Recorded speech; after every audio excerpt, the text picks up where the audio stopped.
أعوذ بالله من الشيطان الرجيم. بسم الله الرحمن الرحيم. الرحمن علم القرآن خلق الإنسان علمه البيان. الشمس والقمر بحسبان والنجم والشجر يسجدان.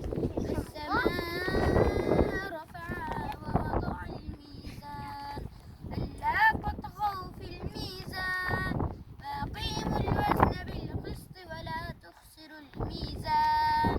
والأرض وضعها للأنام فيها فاكهة والنخل ذات الأكمام والحب ذو العصف والريحان فبأي آلاء ربكما تكذبان. خلق الإنسان من صلصال كالفخار وخلق الجان من مارج من نار فبأي آلاء ربكما تكذبان. صدق الله العظيم. آمين آمين.